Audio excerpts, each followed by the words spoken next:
Right behind me, you will find everything that's important on a Bitcoin chart that you need to have on yours as well. Take a quick moment to pause this and go ahead and get it on your chart as best as you can.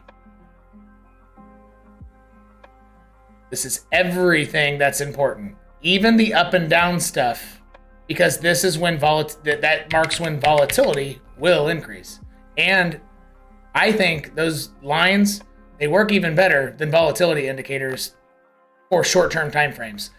So let's go ahead and look. Now that Bitcoin has done exactly what I thought it was going to do, my most favorite out of three possibilities, right? I also thought the second most favorite wicks down here. It did not. But my first choice is playing out. Bitcoin interacted very bullishly with the monthly open, but is stuck in this blue zone. So the monthly open just happens to be in a major horizontal. So let's dive in to see how high Bitcoin would go. And more specifically, I want to show you why it's almost guaranteed that it's not going to roll over from this point. It's almost guaranteed. So nothing's guaranteed, but it's as close to a guarantee as you're ever going to get in crypto and in probabilities that it's going to break above this line. And I want to show you why. It's not common, but let's go get some crypto.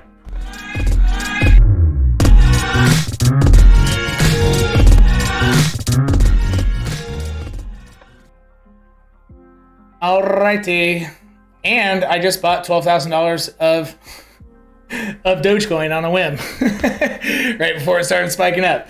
Yeah, I did it in my Discord video. I said, should I do it? Should I do it? All right, let's do it. Let's get some freaking Doge because it looks like it's gonna go up. But this is a Bitcoin portion of the stream.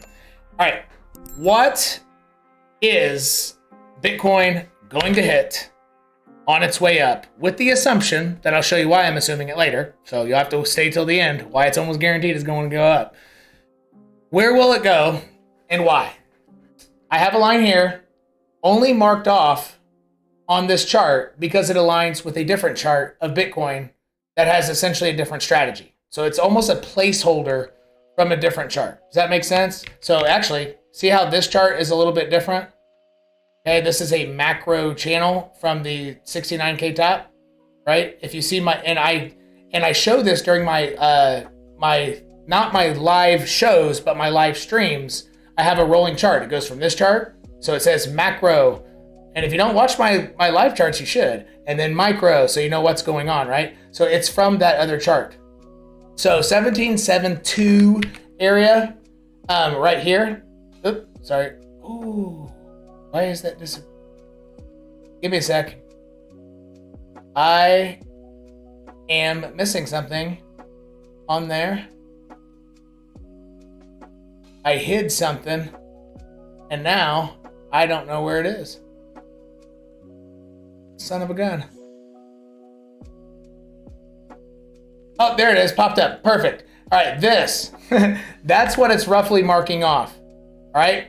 And you can see here that this big dump down, that marks roughly the top of it, 17,220. And if we go over here to current price,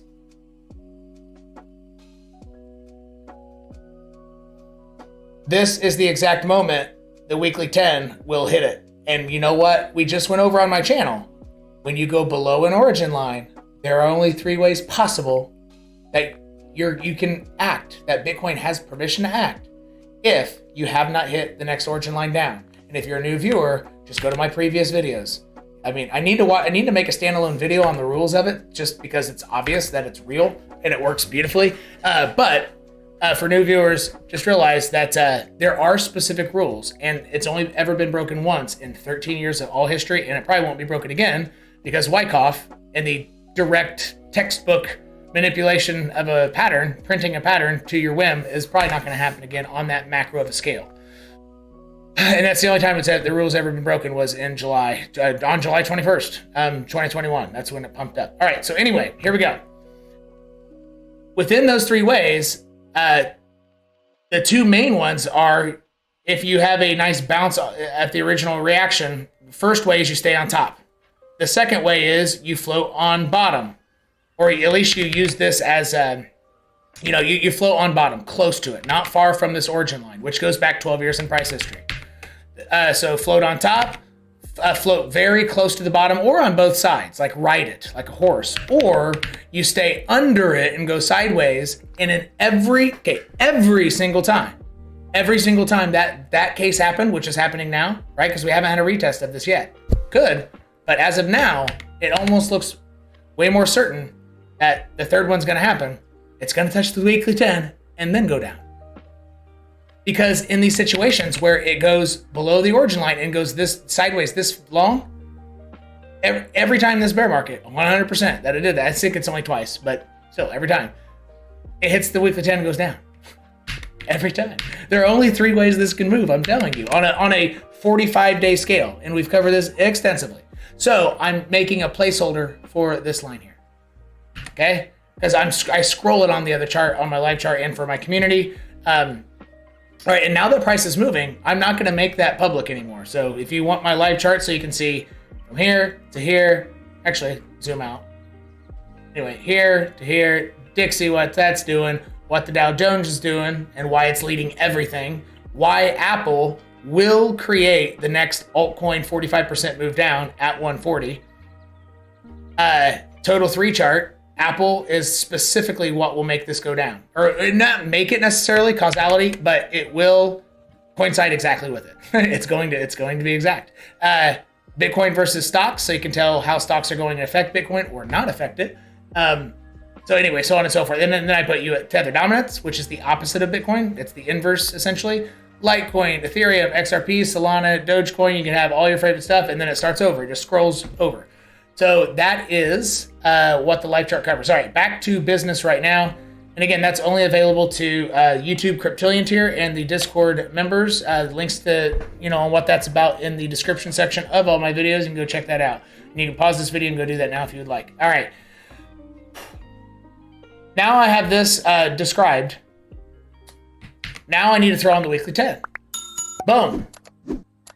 So, even though I haven't covered why it's almost guaranteed it won't stop here, if that's true, then what's obviously is it going to hit next? It's going to hit this line, and or depending on how fast it gets there, it's going to go above it to touch the red line. And it's all going to happen close to traditional finance closure.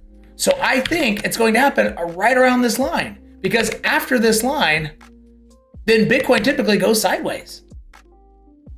When spot trade stocks close, or spot and futures of stocks indices close, it doesn't get a lot of action anymore because the price is literally being moved to the whim of traditional finance. Normal people are not trading this. It's all bots of traditional, highly sophisticated bots. And what happens? They don't take risk on the weekend, so they just keep it moving.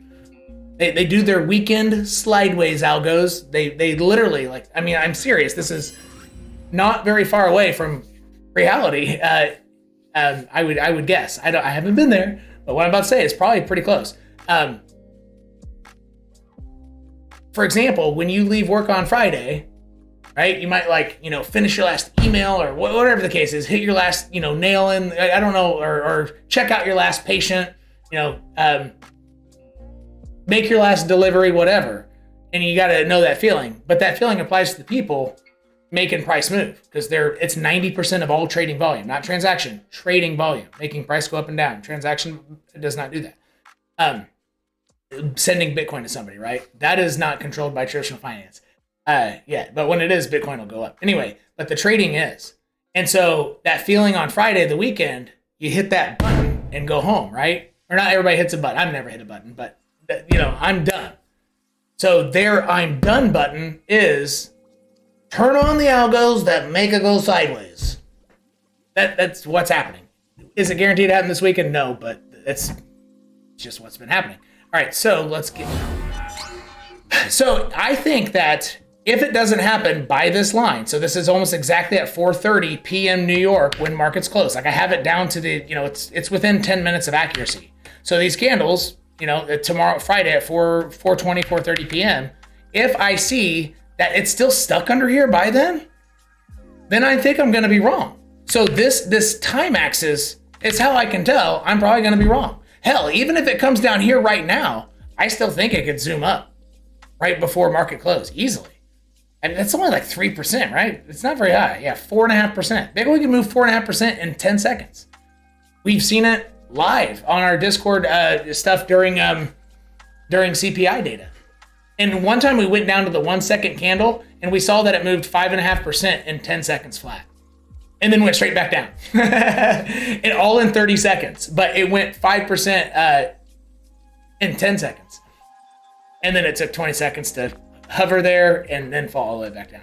Yeah, so that can be done in 10 seconds, literally. So even if it comes down here again, I bet it would still go up. However, regardless of that, I want to show you now why I think so strongly that price is almost guaranteed to go up. Again, I think this. You do not. I'm not guaranteeing you. It's for myself. All right. Ethereum is the key. And that's how I knew.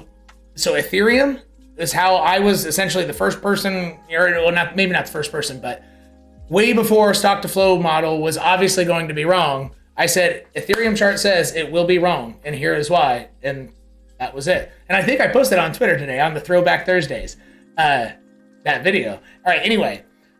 And it was using channels of Ethereum, specifically to identify that it's not possible stock to flow will work. I already knew it wasn't possible, right? So what I'm about to show you, it's honestly even better probability than that. Okay, watch. To make a bold claim that he's going to be wrong this month, and here's exactly why. While price was still going up, like everybody thought it was going to happen. 96K was the number it was supposed to hit, right? I was like, it's not going to happen. All right, so on a decent sized chart. So now I'm getting to the portion where this is why I am almost guaranteeing myself, there are no guarantees, but close to guaranteeing that that's not the local high of this pump. On the RSI, as long as you haven't with this one, on the RSI chart with control zones like this, bearish and bullish, if the white line is touched, so about 80, if the 80 line on RSI is touched on a time frame, usually 1 hour and above. Here I'm on the 30-minute chart. So if I go to the 1 hour, it didn't quite touch it. Close, but didn't quite touch it. And again, this rule is better applied to the 1 hour chart. 30-minute, it's kind of close enough, but it takes shaves a little bit of the probability off the table. But for me, it's still close enough to a guarantee. It's close, but not quite. All right.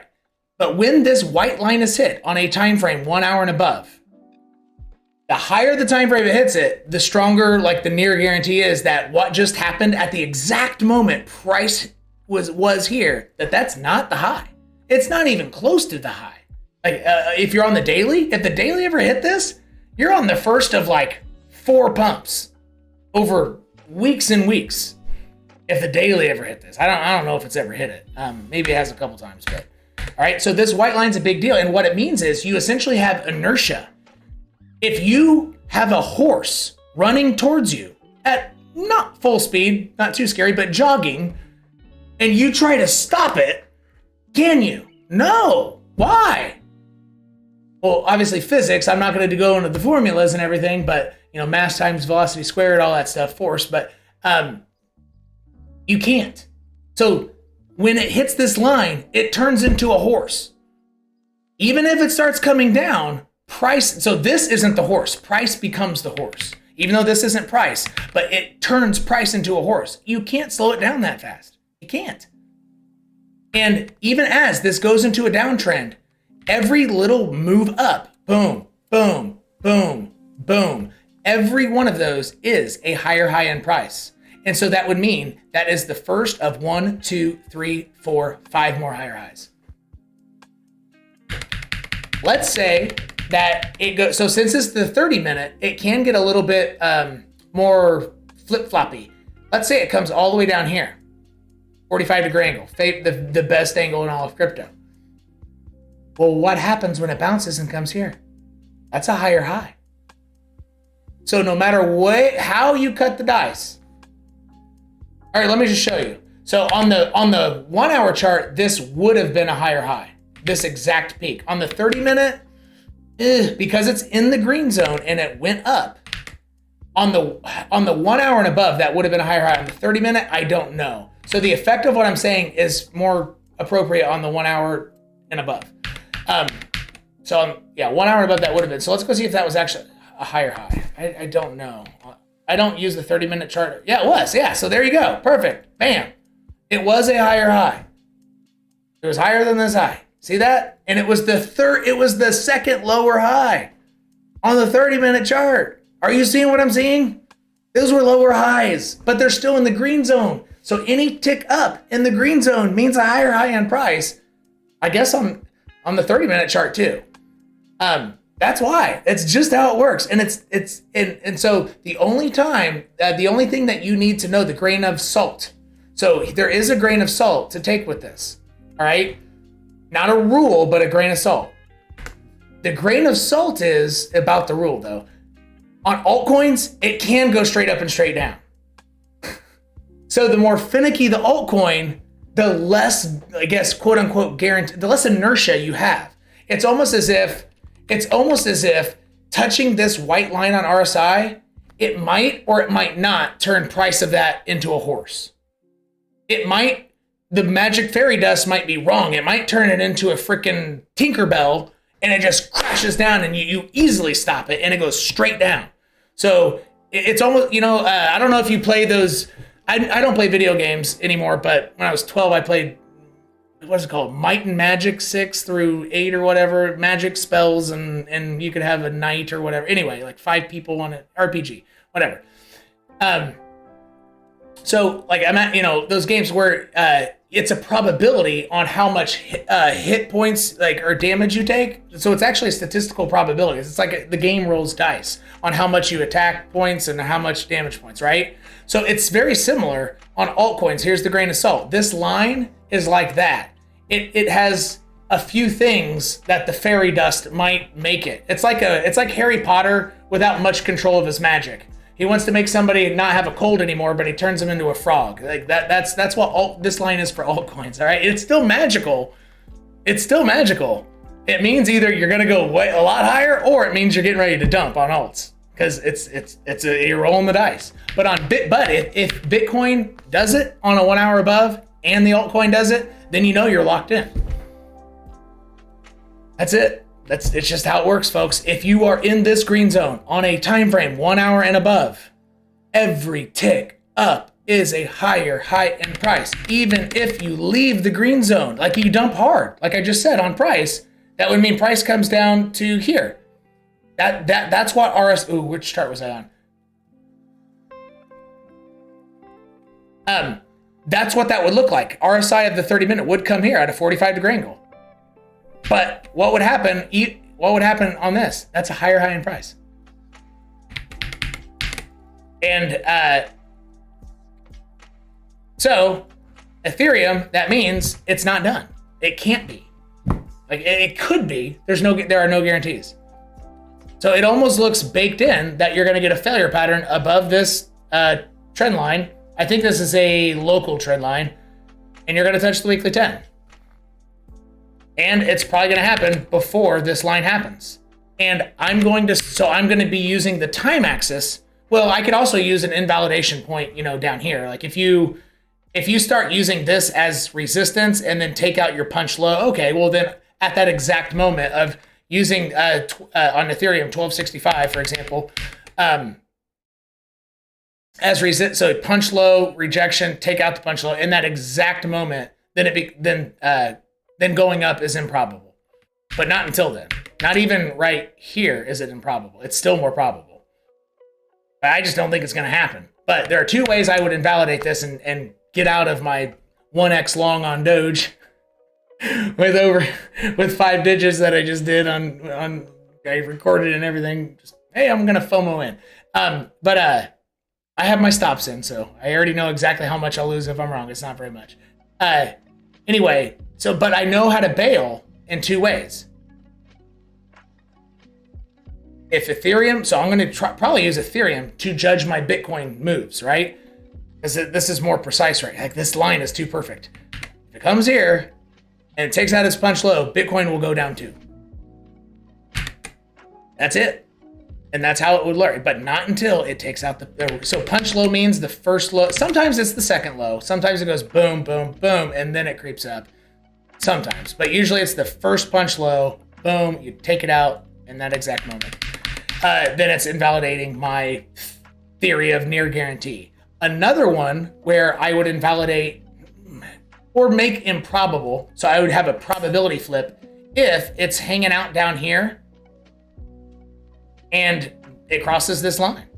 Then I don't think Bitcoin and Ethereum are going to have what's in it then maybe it will just roll over. But as of now, I know two ways. I know what I will see. So here's the value in this. Okay. For new viewers who are on my channel, like, oh, it could go up, could go down, goes that way. It's great. No, here's why this is valuable. I just let you know the probabilities of going up and to where it would go up and why. From even a macro standpoint of the origin lines and everything, right? So I completed the picture probably as wholly as anybody really could within a time frame that I have. But here's the valuable part. I just told you what to look out for if I'm wrong. Who does that? Here's why I think what I think. Here are it's a strong probability, or do I have a small edge? Is it a tradable edge? Right? So I just told you it's strong probability. And I'm like kind of like geeked out about, oh, it's going to go up, right? Because I'm in a pretty big trade right now. However, I took the time, like this is exactly what's going to happen if I'm wrong. And I would use Ethereum to judge overall crypto. What would we see on Bitcoin if I'm wrong? It would be the same line, the vertical line, I mean, up and down line. Let's see here. So the same thing, invalidation here. It would become more probable that I'm wrong. So it doesn't mean it can't happen. It means it becomes improbable at that moment. If it's, hanging out over here or even here at this time. Okay, that's Friday at 4:20 p.m. at New York when markets close. Or on Bitcoin, I think it has to take this out. And I don't think you need a punch low because it's probably going to go it would probably go like this. And it would get trapped. So on Bitcoin, even though Ethereum would probably have a punch low, this punch low, it would have support here as Ethereum's already fallen off. So I think it would actually come down here then, or all the way down here. But regardless, once it comes down, it's going to get rejected by this line. So my invalidation point will not require a punch low. It's just this line right here. Maybe use it as rejection, but no punch low needed. So zoom into this part. Did it use it as a rejection point? Let's zoom way in. Let's see how the candles behaved. So do you see one instance, where the 5-minute candle behaved or interacted in a bearish fashion with this line? No, you don't. That's why I didn't bail on my longs. Not even during this. It only did that for 1 minute. I stayed in it. Would I have been better off had I bought all my alts about 12 hours later? Yeah, sure. But I had no reason to bail on my plan. And I stuck with my plan and everything's going up now. See that? So this is why I keep stressing. It's not about candle closures anymore with traditional finance in it. It's not. It's how are the tiny candles behaving on a correct line. So what I mean by correct line is you have to know what's in play.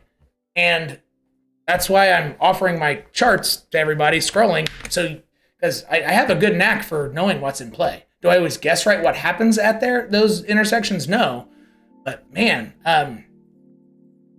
it seems like what I think is in play, it's almost exactly what big money's looking at, or it represents it. But I don't always guess. So I'm not, my statistical, I guess, if I had to audit myself, how often I was right about how it will interact with that, it wouldn't be as high as a percentage of did I, in general, get what's in play correct. Does that make sense? So let's see here. But that is why. So we just saw it 0 interactions bearish with that line. But the very first bearish interaction, so let's say it happens like soon. the very first rejection and tick down, you don't need a punch low. It's going to break down and it's going to hit this line. That is it. Now, I'll leave you with this. How do you draw this line? I don't think I was zoomed out. I think you need to go to about the 30-minute chart to see, maybe 15. Can you see that? Yeah, you can. So this goes back to November 21st. Not too long ago. That's it. Just a simple trend line. And I made it a, a rotated rectangle because of this wick here. And these wicks were perfectly on the bottom line. 2 perfect, and then 1 here. And you saw that as it was charging up. So, okay, so now you know why I made that line. Let's zoom into that, watch. Like, this is how I know what's in play. So just listen to what I'm doing. I mean, seriously. So look at this. This is why I knew to make it a rotated rectangle, a range, like, or a fat trend line, like a tube trend line. It can move within it, right? Here and here, that's it. And then the confirmation of this because how it, right there, that wick. See that? Too perfect, too easy. All right, and then now let's see, is that really what I should have done? Like, is this line in play because of this wick? Is it real? Well, let's go find out. Was it real? Did it interact like crazy? And when it went above this line, is that when it like really went up? Or did it really go up after it used it as support and then flew up? So if any of those is true, like it used it as resistance and or it exploded when it got over and or it got on top of it, then exploded after using perfect support, we know that big money was looking at this line somehow, some way. We can confirm it, backtest, like our audit. It's just self-auditing. Did I draw the right line? So now let's go. Let's go to the 1-minute chart. I'm telling you, small candles, you don't have to trade on this, but to understand what price is doing, these tiny, tiny, tiny candles are where it's at. These are too small of candles. I'll go to the 5-minute. Okay, so when it fell down, where did the candle close? Exactly at it. Fell below it. Okay, boom. So far, it looks pretty good. Here's another one. Looks pretty good. Not convincing yet. Oh, this looks a little more convincing. Bounce, bounce, bounce, swoop, bloop. So where did this big candle, where did buyers become more interested? They came more interested at the point where they knew it needed more force to get above and stay above this line. So they were looking at this line. They were looking right at it. That's why they came in with more force, because they tried to defend it, failed. And yeah, this doesn't look like they actually sold it. The same people sold who bought. I think this was whoever was going for this and whoever's going for this, those were different people. This was a fight. This was not this. So a lot of times it's the same people. The same person who sells off Bitcoin into their longs, because the longs on futures are waiting, but they're selling on spot to make futures go down because they have a few $10 million of Bitcoin to control price within a 2 to 3% range and guarantee you're going to be right, essentially, within limits. And then they once their orders fill, then they use all the money they just got from selling Bitcoin. Then they buy that. All right, but all at once, like harder. All right. So anyway, but that's not what this was. Actually a battle. I can tell that these were. Yeah, this was not the same people. All right. So, but you can tell from this, they know their algo said we need force to get above here. Okay. All right.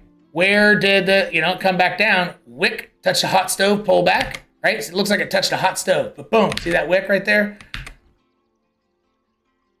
And then lost it. And then got rejected by it. And then got rejected by it. And then got rejected by it. And then used it as support, fell down, boom. And then the classic failure rejection pattern. And the other classic one is the flip-flop. This comes first. That's it. Boom, boom. Right? Classic. That means this line is here. I talk about this exact thing all the time. Like, as one of the top 3 ways price will interact with an upper resistance. So, okay. Now, did the move up come after it established? So it didn't happen exactly. So it actually happened a lot differently than what I would have guessed. So the big candles got committed to buying to get it up to there, and then it confirmed it as support, and then it went up. Okay. It actually behaved a little bit differently on that line than I would have expected, but come on, look at this. I mean, I think all that confirms that that was in play. That is what big money. So you want to trade with big money. And that's why the skill set of knowing what's in play is so important. Because then all you have to deal with is, okay, I know that's what's in play, but how is price going to react? Well, then you have indicators. Did the RSI hit the white line? Well, in this case it did. So we kind of know where it's going with an extremely high probability and extremely strong edge, enough for me to buy 5 digits worth of Dogecoin on spot. Oh God. Again, my stops are in. I know exactly. I would actually lose. I made it so I'd lose $420 if I'm wrong. Exactly. But I'm getting ready to move my stops up once we get another move up, so I will be zero risk. I'll be in a risk-free trade after fees. I'll put it in profit, enough to cover the fees. So anyway, there is a different skill set of knowing what's in play versus what to do when what's in play is being touched. It is different. They're two different skill sets. You could be really good at the skill set of how can I interpret price will interact with this area, but not be very good at knowing what's in play. So for example, I have people who are really good at TA who their main reason for being in my Discord, because over time they realize, fuck, like your lines are freaking perfect and I can't make it the same. So their main use of Discord is they want to trade a lot and they know that what I do with what's in play is pretty solid. It's even more solid than me guessing what's going to happen at those levels. And so it's a totally different. Does that make sense? So a lot of people use this as their main value, what's in play. And sometimes they'll make totally different trading decisions that I make, but at the same exact line that I made. Make sense? And a lot of times they're right. And because I've been saying I'm not as good at guessing exactly what will happen. But I do know I typically do know the 3 exact ways price will behave. But guessing which one is a lot more difficult. And that's anything else on Bitcoin. Weekly 10, which is not on the chart right now. I should put it back on. And make myself small. I'm going to plead with you one more time. Try to make your chart. Let's go to the 15-minute. Let's go to the 1 hour. Let's go to the 1 hour chart. All free Tradingview folks will have the 1 hour chart available.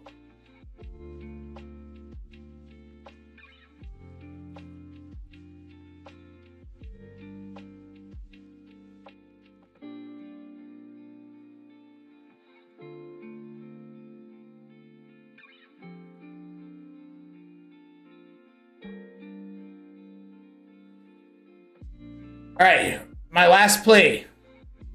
Oh, can't see the side. Damn it.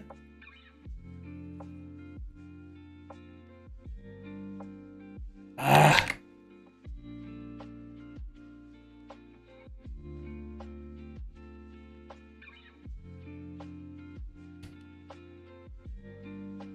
I can't. Whatever. This. Make your chart look like this. And if you want, you could put it all in a folder and make it disappear with one click. So you don't have to look at my lines all the time if you have your own, right? So clear off your lines, put them in a folder, put hide, and then put my lines on, and then click hide, and then you can turn them on whenever you want. And it's going to help you greatly because going into this area here, it's going to get crazy. Next week's going to be madness. There's going to be so much cool shit happening. It might be too hot to handle, honestly. It might be when I actually stop trading, and I'll wait for, a lower high if I want to short or a higher low if I want to long. I don't think I'm going to piss with this. I'd rather be taking profits on wicks up and just being done from a position that I'm in from back here. That's kind of my plan. When Bitcoin and Ethereum hit their weekly 10, I want to be out of everything, right? Because that sort of thing's going to happen. I think it's going to hit the weekly 10 and go down. So peace out, everybody, on who's watching the Bitcoin recording. And if you are watching the recording, live stream, I'm staying here. Bitcoin recording. Make sure you take a look at these things popping up because I put a lot of time in it just for you. Super cool free content. You haven't checked out those, and we'll see you next time.